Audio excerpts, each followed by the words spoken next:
노무현 전 대통령의 서거 7주기를 맞아 여야 주요 정치인들이 경남 김해 봉화마을에 총집결합니다. 잠시 뒤 오후 2시부터 추도식이 시작이 되는데요. 추도식에 앞서서 오늘 주목해야 할 장면들, YTN의 이동우 보도국 부국장 또 박명호 동국대 교수와 함께 짚어보도록 하겠습니다. 안녕하십니까? 안녕하세요. 안녕하십니까? 자, 이번 20대 총선에서 참여정부 출신 인사가 많이 당선되지 않았습니까? 더민주로서는 이번 추도식이 좀 의미가 달라질 것 같은데요. 어떻습니까? 예, 그렇죠. 지난해까지만 해도 이제 더불어민주당 그 당시 이제 새정치민주연합 입장에서는 사실 의석수도 얼마 안 됐었고, 그런데 예. 이번에는 아시다시피 뭐 더불어민주당이 그 친노 친문 중심의 정당인데 그 원내 일당을 확보했지 않습니까? 이제 예. 그것이 가장 큰 의미라고 할 수 있고요. 그뿐만 아니라 이제 참여정부 출신 인사가 한 10여 명이 이번 그 총선에서 당선이 됐습니다. 예. 그리고 특히 이제 의미 있는 거는 그 이 김해 지역을 중심으로 해서 낙동강 벨트라고 있는데 이 부산까지 포함해서 전부 8명이나 당선이 그렇죠. 됐거든요. 그러니까 상당히 큰 성과를 냈습니다. 예. 그래서 이런 여러 가지 그 상황을 봤을 때 이번 그 노무현 전 대통령 7주기는 어느 때보다도 상당히 더 의미가 있다. 그리고 네. 친노 친문 세력들 입장에서는 상당히 이번에 그 나름대로 이제 그 지금까지와는 다른 뭐 사뭇 그 내년 대선을 앞두고 상당히 고무된 분위기다 이렇게 볼 수 있을 것 같습니다. 예. 자, 오늘 추도식 무엇보다 두 남자의 조우에 정치권의 이목이 쏠려 있는데요. 먼저 키워드 확인하고 얘기 이어가도록 하겠습니다.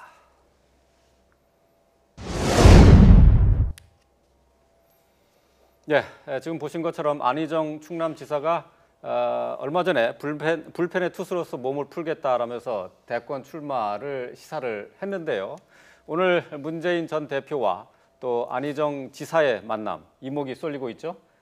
그렇습니다. 아무래도 뭐 가장 주목받을 수밖에 없는 정치인이 아닌가 생각이 네. 되는데요.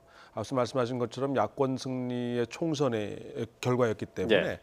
이른바 패족 그 자칭 논란까지 휩싸였었던 적에서 이제 부활까지는 아니더라도 적어도 재기의 계기는 확보한 것이 아니냐 생각이 네. 되고요. 이제 새로운 도전과 과제 앞에 놓였는데 당장 이 시점에서는 문재인 전 대표가 어찌됐든 친노라고 하는 정치 세력을 대표해서 앞서 나가는 형국이지만 앞으로도 남아있는 시간 동안 어떤 상황이 어떻게 전개될지 모르는 예. 상황이고 예. 따라서 당장 차기는 아니더라도 차차기를 지향한다는 입장에서도 어찌됐든 이번에 존재감을 과시해야 될 필요성이 있는 안희정 충남지사 예. 그다음에 어쨌든 야권 입장에서는 지금 그 자원이 많은 상황 아니겠습니까? 그런 상황에서 더더구나 앞서가는 사람과 그다음에 뒷받침이 될 수 있는 사람. 적어도 안희정 충남지사 입장에서는 이번 대선은 아니라 하더라도 다음번까지 겨냥한 나름대로 또 이번에도 될 수 있는 따라서 네. 나름대로 여러 가지를 고려한 포석이 아닌가 생각이 됩니다. 예, 박 교수님은 안희정 지사의 출마 시사를 존재감 과시 차원에서 보셨는데 어떻게 보십니까? 원래는 뭐 차기보다는 차차기, 말씀하신 대로 차기보다는 차차기의 가능성이 더 높다고 보고 있는데요.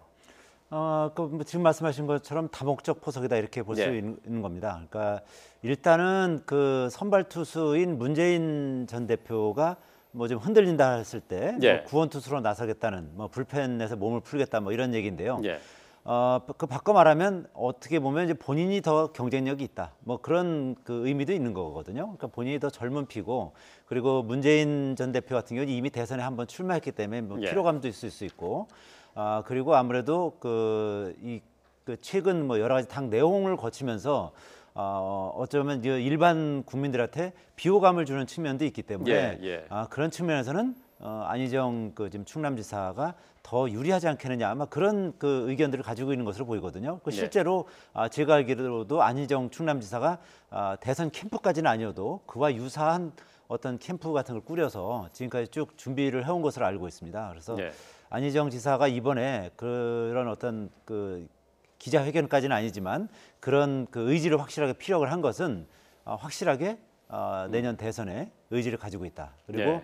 기회가 된다면 본인이 직접 선수를 뛰겠다. 그런 의지를 밝힌 것이기 때문에요. 예. 상당한 정치적 의미가 있다. 이렇게 예. 볼 수 있을 것 같습니다. 자, 불펜 투수로서 열심히 몸을 풀고 있다라고 그 해석을 해야 되겠는데, 자, 그렇다면 더민주의 지금 강력한 후보로 볼 수 있는 문재인 전 대표 같은 경우에 앞으로 대권으로 도전하는 과정에서 어려움을 겪을 수 있다. 그때를 대비한다 이렇게 봐야 되는 겁니까? 그렇죠. 아무래도 뭐 안희정 지사가 이제 생각하는 그 앞으로의 정치라고 하는 것이 지금과는 뭔가 다른 걸 겨냥하고 있는 것이 아닌가 생각이 됩니다. 예. 최근 인터뷰들을 보면 뭐 좋은 지도자론이라는 언급을 했는데 예. 그런 것들을 보면 아마 지금까지의 우리가 봐왔던 정치하고 뭔가 다른 모습을 보여야 된다라는 그런 어떤 과제에 대한 인식을 하고 있는 것 같고요. 예. 그것이 내년 대선에서 어떤 시대 정신의 요구로 표현될 수도 있다라는 것에 대한 대비이고 만약에 내년 대선이 아니라 하더라도 그 네. 이후에 어떤 친노 또는 야당을 대변할 수 있는 대표할 수 있는 한 축을 담당할 수 있다는 측면에서는 의미가 있다고 생각이 되고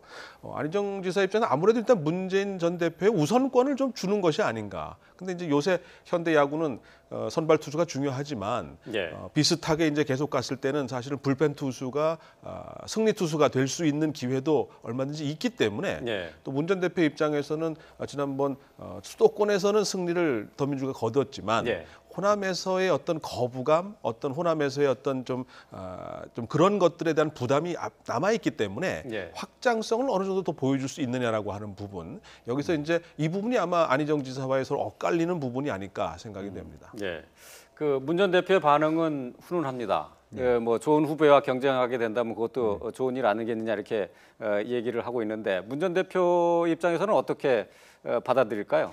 그러니까 문 전 대표 측에서 보기에는 안희정 그 충남지사는 일종의 페이스메이커로 보는 예, 거죠. 예. 아시다시피 이제 마라톤에서 그 선두권을 달릴 때 페이스메이커가 있어야 그 힘들이지 않고 계속 그 그렇죠. 나름대로 이제 체력을 비축해가면서 달릴 수 있지 않습니까? 예. 이제 그런 의미에서 이제 페이스메이커의 역할을 해주기를 바라는 거고 반대로 그 안희정 그 충남지사 입장에서는 페이스메이커라기보다는 구원 투수 내지는 뭐 지금 말씀하신 것처럼 뭐 릴리프 투수 예. 뭐 그런 역할을 하겠다는 거죠. 그러니까 예. 여차하면 본인이 뛰겠다는 이제 그런 생각인 건데 그와 관련해서 저 한마디 말씀해 주신 거는 제가 정치부 기자 있을 때 2006년 지방선거에서 예. 그 당시 서울시장 선거를 홍준표 지금 경남지사하고요, 또 맹영규 당시 의원이 두 분이 아주 유력한 후보였습니다. 예, 서울시장 그 당시 이제 워낙 사회 분위기가 그때 한나라당에 유리한 분위기였기 때문에 한나라당 경선에서 되는 사람이 결국은 서울시장에 당선되는 뭐 그런 분위기였습니다만 거기서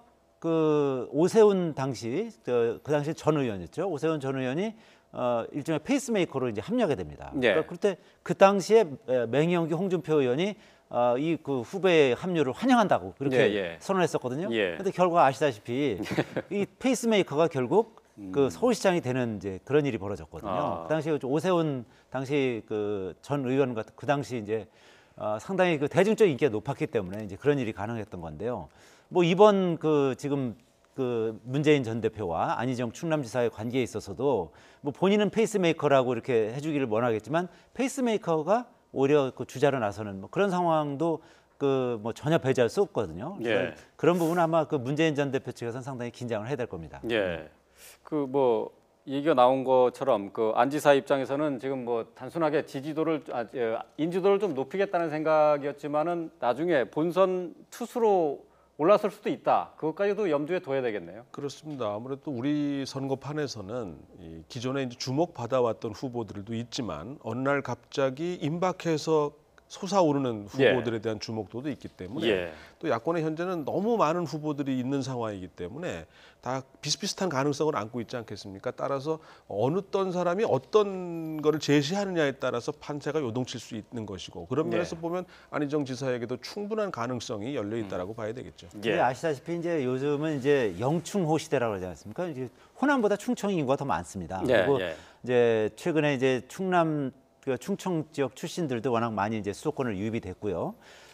그런 면에서 지금까지 항상 충청인들의 어떤 충청 출신들의 민심이 예. 그 민심을 잡지 못하면 결국 대선이나 총선에서 질 수밖에 없었거든요. 그러니까 예. 내년 대선에서도 아마 충청의 민심이 어느 쪽으로 쏠리느냐 아마 대단히 큰 그 척도가 될 가능성이 높거든요. 그런 면에서 안희정 그 충남지사가 예. 이런 식으로 이제 어떤 대권의 뜻을 밝히는 것은 아마 그런 어떤 흐름이라든지 뭐 그런 부분까지 읽고서 아마 그런 카드를 던진 것으로 예. 풀이가 됩니다. 자, 문재인, 안희정 오늘 두 사람 어떤 모습을 보일지 어떤 메시지가 오갈지 지켜봐야 할 것 같습니다. 자, 두 번째 키워드 살펴보겠습니다. 여기 왔습니까? 그렇게 진노 용하더만 여기 왜 왔는데? 예, 지난 1월의 모습을 잠시 보셨는데요. 봉화마을에서 안철수 대표를 비롯해서 당시 비노계 인사들이 봉화마을에서 지지자들에게 좀 홀대를 당하는 그런 모습을 지금 그렇죠. 잠시 보셨습니다. 자, 이번에 추도식에 국민의당 안철수, 천정배 대표 모두 참석을 하죠? 네, 그렇습니다. 이제 아시다시피 이제 안철수, 천정배 대표 그리고 박지원 원내대표 참석하는데 국민의당이 창당한 것이 뭐 어떤 캐치프레이즈를 냈었습니까? 이 친노 정당을 탈피된다. 예, 그러면서 친노 나왔지 않습니까? 패권주의를 중산해라. 그렇지 않습니까? 예. 친노 패권주의의 정면으로 이제 반박을 하면서 나왔기 때문에 이런 분들이 이제 봉화마을을 간다면은 이제 거기서 또 좀 냉대를 받지 않겠느냐? 뭐 예. 저렇게 좀 물병세를 받는다든지 뭐 그런 봉변을 당하지 않겠느냐 뭐 그런 그 시각도 있습니다만 아마 이번에는 그 상당히 분위기가 지난해에 비해서는 뭐 예전에 비해서는 많이 좋아졌기 때문에 아마 그런 그 해프닝은 벌어지지 않을 가능성이 높다 이렇게 보고요. 특히 그 김경수 비서관이라고 노무현 전 대통령의 마지막 비서관 오늘 한 라디오하고 인터뷰를 했는데 그런 일은 벌어지지 않았으면 좋겠고 벌어지지 않을 것으로 예상한다. 그리고 서로 간의 어떤 예의를 지킨다면 그런 일은 벌어지지 않을 것이다라고 얘기를 하고 있거든요. 그리고 이제 지난해 같은 경우에는 아까 말씀드렸듯이 여러 가지로 분위기가 좀 친노 쪽 입장에서 보면 상당히 좀 여러 가지로 분위기가 좀 안 좋을 수밖에 없는 그런 상황이었었고요. 뭐 더민주에서는 대표적인 친문 초선 손혜원 당선인이 페이스북에 오늘 올린 글이 있는데요. 자, 잠시 좀 보면 말이죠. 지금 강해져가는 친노가 부럽긴 한데 그 중심에 문재인이 있어서 못마땅하다는 이야기를 빙빙 돌려서 하시네요. 조용히 계시는 편이 낫지 않을까 했는데 자, 이거는 저 누구를 염두에 두고 쓴 글입니까? 글쎄요, 아무래도 뭐 반노를 기치로 창당을 했고 또 이제 선거에서는 수도권에서는 뭐 거의 성적을 내지 못했지만 호남을 일단 장악한 뭐 국민의당 입장에서 보면 상당히 부담스러울 수밖에 없는 방문이 아닌가 생각이 됩니다. 해프닝 같은 거에 사실 핵심은 아니고 과연 이제 야권을 누가 대표하느냐를 놓고 결국 친노와 이제 호남 기반의 이제 국민의당이 경쟁을 앞으로 벌일 수밖에 없는 상황이기 때문에 또 안철수 대표나 국민의당 입장에서도 어찌되었든 이 친노라고 하는 야권의 한 축을 무시하고 야권의 대표성을 장악할 수 없는 입장이고 따라서 좀 맞득지는 않겠지만 또 그런 면에서 보면 이제 친노 중에서도 또는 친문 중에서도 좀 내부적으로 강경한 분들의 입장에서 보면 아무래도 좀 맞득지 않은 부분이 있지 않나 생각이 됩니다. 자, 이 국민의당은 당초에 그 의원들, 당선인들 개개인이 알아서 참석을 하라는 쪽으로 자율 참석을 했었었는데 전원 참석하는 것으로 이렇게 결정을 내렸죠. 정면 돌파하겠다 하는 일단은 뭐 물세를 받더라도 가겠다 하는 얘기죠. 그렇죠. 이제 그 이런 친노 그 추모 분위기 여기에 이제 가담하는 것이 당연히 이제 여러 가지를 봤을 때 이제 맞는 거고요. 그리고 일부만 가는 것보다는 이왕 가는 거면 전원이 다 참석하는 것이 낫겠다 이제 그렇게 이제 판단을 하는 것이고. 어쨌든 나름대로 어쨌든 친노 친문 세력과의 어떤 선은 그때 특히 이제 PK 지역 이쪽 그 민심이 좀 상당히 좀 많이 좀 바뀌고 있지 않습니까? 이쪽 지역 민심도 확실히 확보할 필요가 있다. 아까 그 박 교수님 얘기하신 것처럼 국민의당이 아무래도 이제 호남에서만 주로 이제 세력을 넓혀왔고 수도권에서는 뭐 안철수 대표하고 김성식 의원 2명밖에 당선된 사람이 없지 않습니까? 이제 그런 것을 봤을 때 그 국민의당세를 이쪽 그 부산 경남 지역으로까지 확장을 하고 전국적 지지를 확보하기 위해서는 이런 행보가 필요하다. 아마 그런 판단을 한 것으로 보입니다. 오늘 추모식에 참석하는 안철수 국민의당 대표 또 천정배 공동 대표 얘기를 잠시 나눠봤습니다. 자, 오늘 주목해야 할 장면으로 꼽아봤고요. 다음 키워드 살펴보겠습니다. 국민들의 분노와 좌절 이것을 담아낼 그릇에 금이 갔습니다. 새 그릇을 만들기 위한 정치권의 새 판이 짜여져야 한다. 노무현 정신을 우리가 이런 상황에서 적극 받아들여야 됩니다만 제가 거기 간 상태는 아니고. 자, 오늘 추도식에 불참하는 잠룡들의 움직임도 주목해 봐야 할 것 같은데 먼저 손학규 전 고문의 지금 발언 내용을 잠시 들어봤습니다만은 제가 오늘 갈 자리는 아니다라고 그렇게 얘기를 했어요. 친노 측과 좀 선긋기를 하는 건가요? 그렇죠. 손학규 고문 같은 경우는 그 사실 친노하고는 좀 좀 결이 다르지 않습니까? 예. 결이 다를 뿐만 아니라 이제 친노 세력 때문에 오히려 좀 정치적으로 피해를 봤다는 예. 이제 그런 생각을 좀 가지고 계신 분이기 때문에 아마 오늘 그 7주기에 참석하는 것은 본인 입장에서는 좀 껄끄러울 수 있다 이렇게 판단한 것으로 보이고요. 예.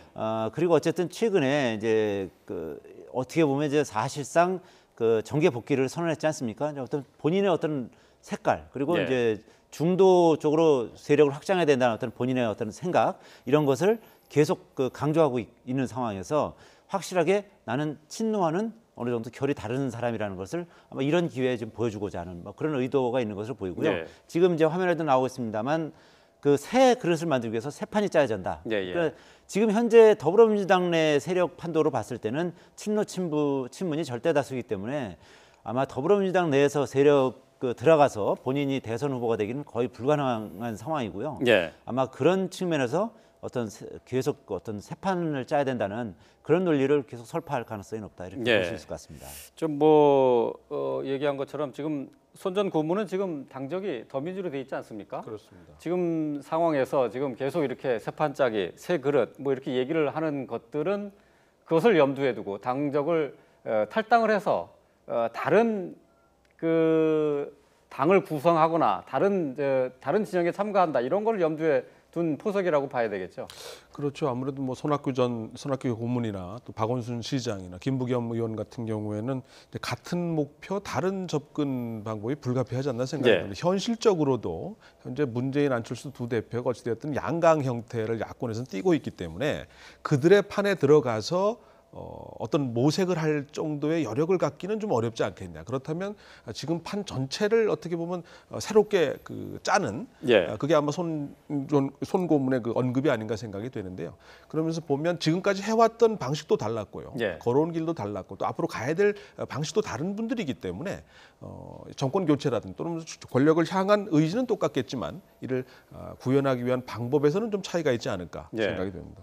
예, 오늘 추모식에 불참하는 잠룡들 가운데 또 박원순 서울시장이 있고요. 또 김부겸 당선인이 있습니다. 자, 이분들은 어떻게 해석을 해야 됩니까? 박원순 서울시장이야 뭐 어쨌든 서울시장이라는 업무가 있기 때문에 그 업무를 계속 봐야 된다는 이제 그런 측면에서 이제 오늘 불참을 선언한 거고요. 김부겸 당선인 같은 경우는 아시다시피 뭐 김부겸 당선인도 좀 친노하고는 좀 거리감이 있는 그런 인사거든요. 그러니까 어떻게 보면 이제 나름대로 이제 거리감을 확실하게 확인시켜주고 어떤 제3의 길을 가겠다 그런 그 노선을 선언한 이제 그런 측면이 있는 거고요. 그리고 아시다시피 지역구가 또 대구 아니겠습니까? 이제 대구에서는 특히 뭐 친노에 대한 정서가 그다지 또 이렇게 우호적이지는 않기 때문에 그런 지역구 정서도 이제 좀 일부 그 고려를 한 것으로 보이고요. 또 그 전에 한번 뭐 가서 뭐 참배를 했다는 거 아니겠습니까? 그런저런 여러 가지 그 상황을 뭐 이제 감안해서 결정하는 것으로 보입니다.